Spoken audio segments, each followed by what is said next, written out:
Hello friends, welcome to the new episode of my channel I Prince. এবং এই ভিডিওতে বেশ কয়েকটা আপডেট নিয়ে কথা বলবো। তো একদম প্রথমে যেটা নিয়ে কথা বলবো সেটা মূলত ড্রন থ্রিকে কেন্দ্র করে। তো ড্রন থ্রি নিয়ে তো সমস্ত কথাই সঠিকভাবেই এগোচ্ছিল, মোটামুটি শুটিং স্টার্ট হওয়ারই ব্যাপার ছিল এবং হচ্ছে একদম 100% কনফার্ম ফারহান আখতারের তরফ থেকে।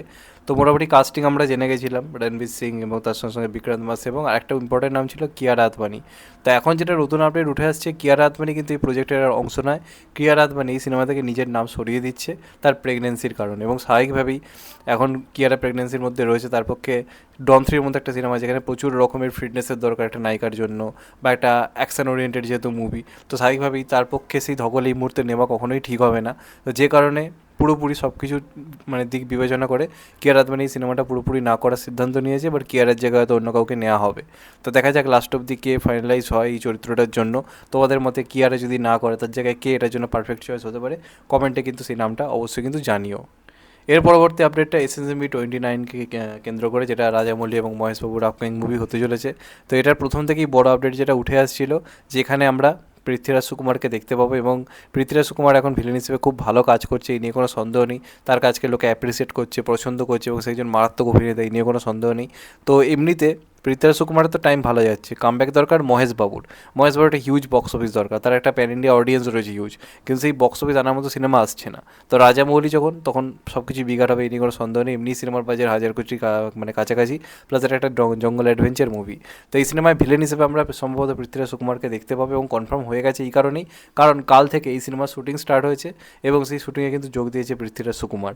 তো এটা যারা রাজামৌলি ফ্যান্স, যারা মহেশবাবু ফ্যান বা পৃথ্বীরাজ সুকুমারের ফ্যান্স, দেখা গেছে একটা বিরাট বড় মোমেন্ট, কারণ এত বড় সিনেমার শুটিং স্টার্ট হয়েছে, এটাই কোথাও একটা এক্সাইটিং করে দেওয়া নিউজ। তো দেখা যাক লাস্ট অব দি এটার কোনো রিসেন্ট আপডেট আসে কিনা, কোনো ক্লিমস আসে কিনা, শেষ পর্যন্ত দেখা যাক কী হয়। তোমাদের এটা নিয়ে কী মত অবশ্যই কিন্তু কমেন্টে জানিও।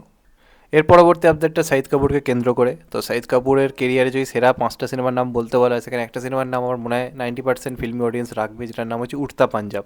এটা ওই সময় দাঁড়িয়ে দারুণ কাজ ছিল, প্রত্যেকের খুব পছন্দের কাজ ছিল। এখন যেটা জানা যাচ্ছে, এই সিনেমার কিন্তু পার্ট 2 প্ল্যান করা হচ্ছে, এবং শাহিদ কাপুরকে মেন চরিত্রে রেখেই সিনেমার কথা ভাবা হচ্ছে, এবং খুব সম্ভবত এই মুহূর্তে দাঁড়িয়ে রীতিমতো গল্প লেখার কাজ চলছে, এবং পরের বছর থেকে কিন্তু এই সিনেমাটা শুটিং স্টার্ট হতে পারে। তো দেখা যাক সেটা কেমন হয়, পুরনো কাস্টিংকেই রেখে করা হয় নাকি, মানে করিনা কাপুর, শাহিদ কাপুর, আলিয়া ভাট এদেরকেই নেওয়া হয় নাকি, শুধুমাত্র শাহিদ কাপুর থাকলো বাকিরা পাল্টে গেল, কি করা যায় সেটার দিকে অবশ্যই চোখ থাকবে। এবং আগেরটা যেরকম একটা স্টাইলে বানানো হয়েছিল, এবারও আশা থাকবে যে একটা রিয়েলিস্টিক ব্যাপার এই উড়তা পাঞ্জাব 2 এর ক্ষেত্রেও থাকবে, এবং গল্পটা তারপর থেকেই হয় নাকি নতুন কিছু ভাবা হচ্ছে, সেটাও একটা ইন্টারেস্টিং ব্যাপার। তো দেখা যাক লাস্ট অব্দি কী হয়, আমি তো অবশ্যই এক্সাইটেড রয়েছি এটা নিয়ে।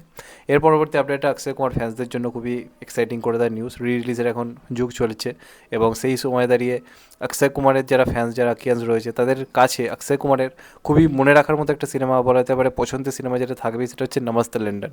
তো সেই নমস্তে লন্ডন রিলিজের প্ল্যান করা হচ্ছে 14ই মার্চ থেকে, হোলি উপলক্ষে রিলিজ করছে। তো যারা দেখতে যেতে চাও আবার অক্ষয় কুমারের রোম্যান্টিক ম্যাজিকটা, যারা মনে করে অক্ষয় কুমার রোম্যান্সটা ভালো পারে না, তাদের জন্যই সিনেমাটা। তো তাদেরকে বলো অবশ্যই দেখো, যদি না দেখে থাকো তাহলে হলে গিয়ে অবশ্যই দেখো। আমার তো খুবই পছন্দের কাজ, আমি ব্যস্ততার মধ্যে যাই না, আবার দেখতে যেতে পারবো কি না, তবে ইচ্ছে রয়েছে। তো এটা রিলিজ করছে, এটা একটা বড় আপডেট। তোমাদের এটা নিয়ে কী মত অবশ্যই কিন্তু কমেন্টে জানাবে। এর পরবর্তী আপডেটটা কিংকে কেন্দ্র করে, এসআরকের পরবর্তী মুভি কিং। সব কিছু ঠিক থাকলে মার্চ মাস থেকে এই সিনেমাটা কিন্তু শুটিং স্টার্ট হয়ে যাওয়ার কথা ছিল, যেমনটা আমি তোমাদেরকে জানিয়েছিলাম। কিন্তু এই সিনেমার শুটিংয়ে বারবার বাধা আসছে, এবং শুটিং কিন্তু বারবার পিছোচ্ছে, এবং এই পিছনের কারণে 2026-এ ওই যে ঈদের টাইমে আনার প্ল্যানিং রয়েছে এই সিনেমাটার মূলত, সেটাও আদৌ হবে কি না, নাকি আমাদেরকে আরও ওয়েট করতে হবে এসআরকের কামব্যাকের জন্য, কিছুই আলটিমেটলি বোঝা যাচ্ছে না। তার কারণ মার্চ মাস থেকে শুটিং শুরু হয়ে যাওয়ার কথা। এখন আপনাদেরকে বলে রাখি, সিনেমা শুটিং কিন্তু মার্চ মাস থেকে হচ্ছে না, পুরো পিছিয়ে গিয়ে চলে যাচ্ছে মূলত জুন মাসে। একদম ঠিক শুনছেন। তার কারণ সিদ্ধার্থ আবার স্ক্রিপ্ট নিয়ে বসেছে, কিছু জিনিস তার ঠিকঠাকভাবে পোষায়নি। তার মনে হচ্ছে স্ক্রিপ্টিং লেভেলে যে ব্রুটাল যে ব্যাপারটা থাকা দরকার রয়েছে, আরও যে রিয়েলিস্টিক জিনিসপত্র, যে বোল্ডনেসটা থাকা দরকার, সেটা কোথাও কি মিসিং যাচ্ছে। যে কারণে রিসেন্টলি মিটিং হয়েছে, এবং সেখানে সবার সঙ্গেই কথাবার্তা হয়েছে। সবার সিদ্ধান্ত উপনীত এটাই সিদ্ধান্ত নেওয়া হয়েছে, তাড়াহুড়ো দরকার নেই। এই মুহূর্তে মার্চ মাস থেকে শুটিংয়ের প্ল্যান থাকলেও সেটা বাতিল হচ্ছে, জুন মাস থেকে সম্ভবত সিনেমাটা শুটিং স্টার্ট হবে। তো দেখা যাক, এটা ঠিক যে অপেক্ষার ফল ভালো হয়।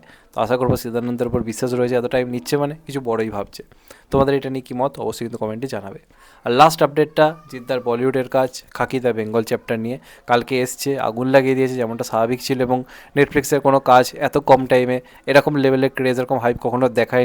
নেটফ্লিক্স কোনো কাজের ক্ষেত্রে কোনো প্রপারলি কোনো হিরোর আলাদা করে কাট আউট বার করেনি, যেটা আমরা দেখেছি। কালকে আমি শর্ট ছেড়েছি অলরেডি, ফেসবুকেও ছেড়েছি, যেটা দেখে আমার দারুণ লেগেছে। এবং সত্যি কথা একটা আলাদা রকমের একটা এক্সপেরিমেন্ট, সেটা কেমন কি সেটা নিয়ে না পরে কথা বলবো। আপাতত যেটা বলে রাখি, ট্রেলারটার রেসপন্স কিন্তু মারাত্মক এসছে, মানে আলাদা লেভেলের রেসপন্স, 99% পজিটিভ রেসপন্স আসছে। দেখার মতো, জিদ্দাকে সবাই পছন্দ করছে অ্যাজ অ্যান অ্যাক্টর, এবং নিউট্রাল অডিয়েন্সের মধ্যে, ফ্যান্সদের কথা আমি বলছি না, নিউট্রাল অডিয়েন্সরা জিদ্দাকে খুব পছন্দ করছে, যেটা দরকার ছিল। যে জিদ্দা একজন যে ভালো অভিনেতা সেটা দেখানোর দরকার ছিল। এবং আমি আগেও বলেছিলাম যে বলিউডে গিয়ে বা নেটফ্লিক্সের মতো জায়গায় গিয়ে যখন কেউ ভালো অভিনয় করে না, তার কদর অনেক বেশি হয়, এবং এটা দরকার ছিল যারা জিদ্দাকে হেয় করতো, খিল্লি করতো তাদের জন্য। অবশ্যই বুমবাদার ক্ষেত্রে একই কথা প্রযোজ্য। তো বলে রাখি, এত কিছুর মধ্যেও কিন্তু এই ট্রেলারটা নাম্বার ওয়ানে রীতিমতো ট্রেন্ডিং করছে গোটা ভারত জুড়ে। নেটফ্লিক্সে তো বুঝতে পারছো, শুধুমাত্র বাংলার মধ্যে নয়, গোটা ভারতে এই মুহূর্তে দাঁড়িয়ে কিন্তু মানে ট্রেন্ডিংয়ে এখন অবস্থান করছে নাম্বার ওয়ানে খাকি দ্য বেঙ্গল চ্যাপ্টারের ট্রেলার। এবং অলরেডি টিজারের যে ভিউজটা ছিল আর কি, লাইফ টাইম যে ভিউজ এসছে টিজারে, সেই ভিউজটাকে 24 ঘন্টা অলরেডি ছাপিয়ে গিয়ে 29 লাখস 2.9 মিলিয়ন অলরেডি ভিউজ চলে এসছে। জাস্ট ক্রেজ ভাবো, জাস্ট মারাত্মক লেভেলের ক্রেজ, দারুণ রেসপন্স, মানে দেখার মতো, ঝড় তুলে দিয়েছে। তো দেখা যাক এটা নেটফ্লিক্সের মানে মোস্ট ভিউজড একটা সিরিজ হয়ে ওঠে কিনা ইন্ডিয়ান কাজগুলোর মধ্যে, এবং কেমন রেসপন্স আছে। যদিও হিন্দি অডিয়েন্স একটু হলেও কম থাকবে, বাংলা অডিয়েন্সই বেসিক্যালি দেখবে, তবে ছড়িয়ে পড়বে জিনিসটা আস্তে আস্তে, এবং এই ছড়িয়ে পড়লেই বলিউডে জিদ্দার একটা আলাদা পরিচিতি তৈরি হবে। তো দেখা যাক শেষ পর্যন্ত কী হয়। আলটিমেটলি জিদ্দা বলিউড কাঁপিয়ে দিচ্ছে। তোমাদের এটা নিয়ে কি মত কমেন্টে অবশ্যই জানিও। চ্যানেলটা নতুন হলে চ্যানেলটা সাবস্ক্রাইব করে দিও, কেটে দেবে লাইকন। ভালো দেখো সবাই, টেক কেয়ার, আবার দেখা হবে।